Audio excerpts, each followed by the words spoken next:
And കുറേ വർഷങ്ങളായിട്ടൊരു project തുടങ്ങി it's going to happen. പക്ഷെ എന്തെങ്കിലുമൊക്കെ തടസ്സം വന്നിട്ട് അത് നടക്കില്ല. പിന്നെ ഞാനും കൂടി സിനിമയിൽ വന്നു. ഞാൻ ഫിലിം മേക്കിംഗ് കോഴ്സ് ചെയ്തു പൂനെന്ന്. പിന്നെ ഞാൻ ഒരു പടം അസിസ്റ്റൻറ്റ് ഡയറക്ടറായിട്ട് വർക്ക് ചെയ്തു ഷാജുൻ കരയാളുടെ കൂടെ. പിന്നെ ഡിസൈഡ് ചെയ്തു നമുക്ക് തന്നെ ഒരു പടം നമുക്ക് എടുക്കാൻ പറ്റും. അങ്ങനെ ഒരു ഷോർട്ട് ഫിലിം തുടങ്ങി 2 ചെയ്തു 3 ചെയ്തപ്പോഴത്തേക്ക് ഒരു കോൺഫിഡൻസ് വന്നു. 5 ചെയ്ത് അതൊരു ആന്തോളജി ഉണ്ടാക്കി. കേരളത്തിൻ്റെ കഥകളായിട്ട് മാത്രമേ അതിന് കൺസിഡർ ചെയ്യാൻ പറ്റുള്ളൂ. ഇവിടുത്തെ 5 വീടുണ്ട്, 5 വേറെ ടൈപ്പുള്ള വീടിൻ്റെ ഉള്ളിലത്തെ കഥകളാണ്. പുറത്ത് വരാത്ത കഥകൾ എന്നും പറയാം. സോഷ്യലി റെലവെൻ്റ് ആണ്. And so Malabar area like നമ്മൾ കോഴിക്കോട്, മെയിൻലി കോഴിക്കോടിലാണ് എല്ലാം ഷൂട്ട് ചെയ്തത്. സെറ്റിംഗ് മാറുന്നുണ്ട്, കണ്ണൂർ ഇതൊക്കെ ആവുന്നുണ്ട്. പക്ഷേ ദാറ്റ് മലബാറിൻ്റെ ഒരു ഫീൽ ഉണ്ട് ആ എല്ലാ സ്റ്റോറീസും. ഭയങ്കര നൊസ്റ്റാൾജിയ ഉണ്ട് അതിൽ. കൊച്ചിയിൽ എന്ന് വെച്ചിട്ടുണ്ടെങ്കിലേ ഇവിടെ നമുക്ക് ആ ഏരിയയിലുള്ളവർക്ക് കണക്ഷൻ കിട്ടൂല. പക്ഷെ ഇവിടെ വന്നു കഴിഞ്ഞ് കഴിഞ്ഞാൽ നമുക്ക് ഒരുപാട് ആൾക്കാരെ കാണാനുള്ള അവസരങ്ങളുണ്ട്. അപ്പം ഞാനാണെങ്കിലും ഇപ്പോൾ ഒരു 14 വർഷമായിട്ട് ഞാൻ കൊച്ചി തന്നെയാണ്. ഐ തിങ്ക് ഇസ് കൊച്ചി ഉണ്ട്. Kochi is like the Mumbai of Kerala. പക്ഷെ അറ്റ് ദ സെയിം ടൈം ബാക്കി സിറ്റീസിനും ഭയങ്കരമായിട്ട് ഇപ്പോൾ റൈസിങ് സ്റ്റാർസ് ഉണ്ട്. അവിടെ തന്നെ മൊത്തം പടം എടുക്കുന്നുണ്ട്. കൊച്ചിയിലെ ടീംസും കൊച്ചിയിലേക്ക് വരാത്ത തന്നെ പടം എടുക്കുന്നുണ്ട്. So it's possible. It's not like anything is not possible. ഏതൊക്കെ പടം നല്ലതാണ് അതൊക്കെ that's up to the audience.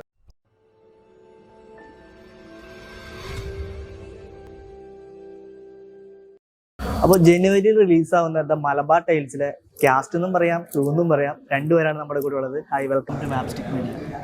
അപ്പം നിങ്ങൾ എന്തായാലും ആദ്യം നമ്മുടെ പ്രേക്ഷകർക്കൊന്ന് പരിചയപ്പെടുത്താം. എൻ്റെ പേര് അൻവർ സാദിഖ്. ഞാനിപ്പോൾ ഈ പടത്തിൽ ആന്തോളജി പടമാണ്. അപ്പോൾ അത് 5 കഥകളാണ്. അതിൽ ഒരെണ്ണത്തിൽ ഒരു മെയിൻ ക്യാരക്ടർ ചെയ്തിട്ടുണ്ട്. ഒരെണ്ണത്തിൽ മാത്രമേ 5 ഡിഫറെൻറ്റ് സ്റ്റോറീസാണ്. അത് 5 മലബാറിൽ നടക്കുന്ന 5 കുടുംബത്തിൽ നടക്കുന്ന 5 ടൈപ്പ് സ്റ്റോറീസാണ്. അപ്പം അതിൽ ഒരെണ്ണത്തിലെ ചെമ്പ് എന്ന് പറയുന്നൊരു പടമുണ്ട്. അതിലത്തെ മെയിൻ ക്യാരക്ടർ ചെയ്ത് ഞാൻ അനുപ്രിയ എ. ഞാൻ ഈ പടത്തിന്റെ അസോസിയേറ്റ് ഡയറക്ടറാണ്, എഡിറ്ററാണ്. ആൻഡ് ഒരു പടത്തിലൊരു റോൾ ചെയ്തിട്ടുണ്ട്, മെയിൻ റോൾ. ബ്രേക്കപ്പ് പറഞ്ഞ പടത്തിലാണ് ഞാൻ മെയിൻ റോൾ. ഇവര് ചെയ്തത് ചെമ്പ് എന്ന പടത്തിലാണ്. അപ്പോ നിങ്ങൾ എങ്ങനെയാണ് ഈ ഒരു സിനിമയുടെ ഭാഗമാവുന്നത്?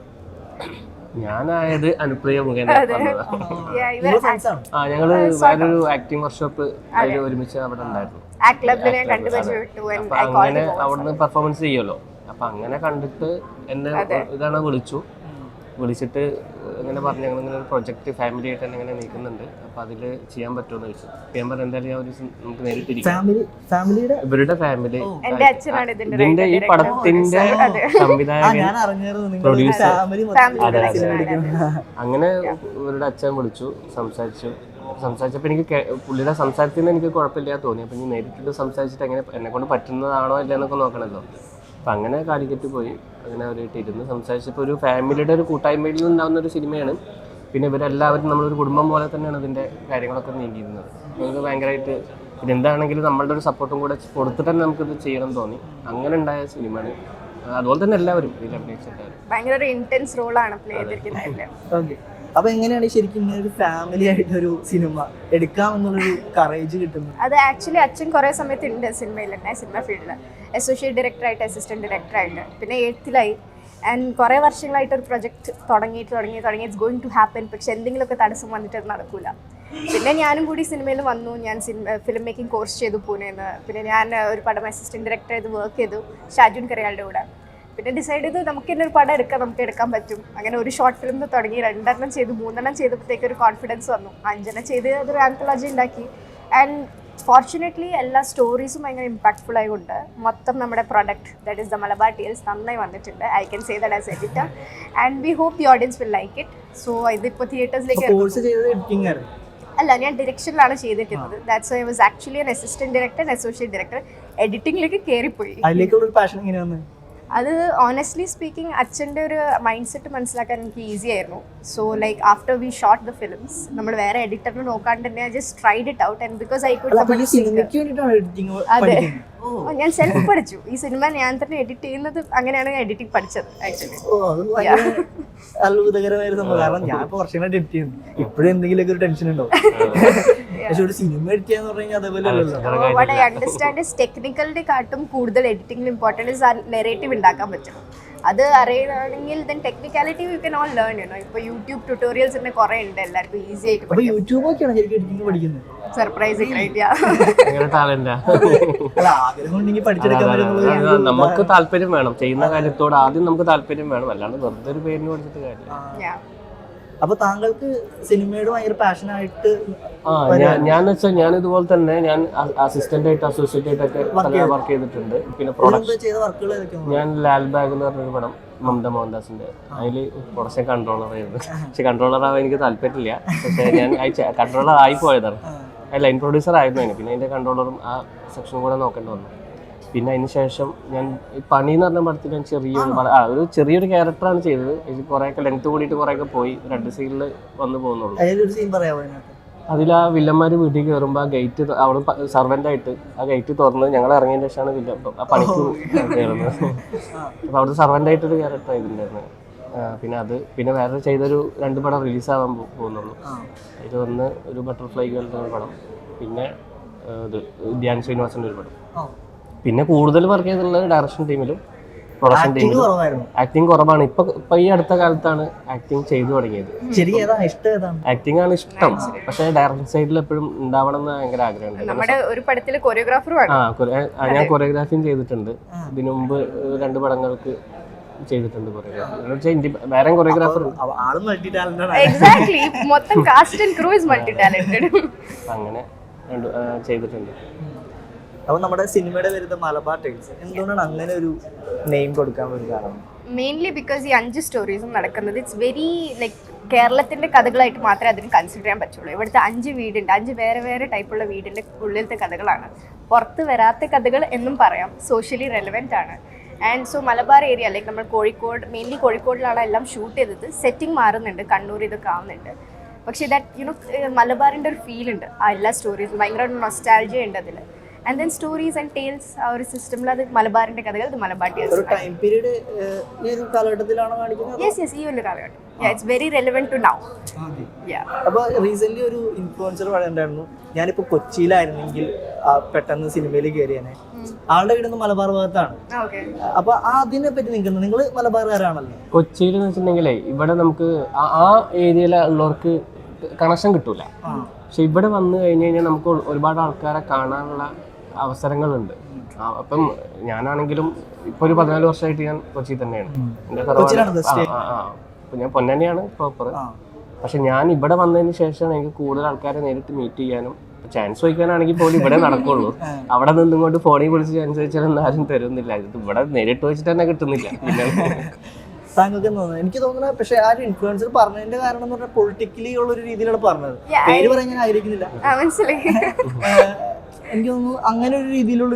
ഐ മീൻ ഓണസ്റ്റ്ലി ഇപ്പൊ നിങ്ങൾ കേട്ടിട്ടുണ്ടോ, കോഴിക്കോട് നിന്ന് കുറെ ഫിലിം ഗ്രൂപ്പ്സ് പടം എടുക്കുന്നുണ്ട്. നോട്ട് ജസ്റ്റ് കോഴിക്കോട്, കൊയിലാണ്ടി ഭാഗം, മലപ്പുറം സൈഡ് എല്ലാം ഉണ്ട്.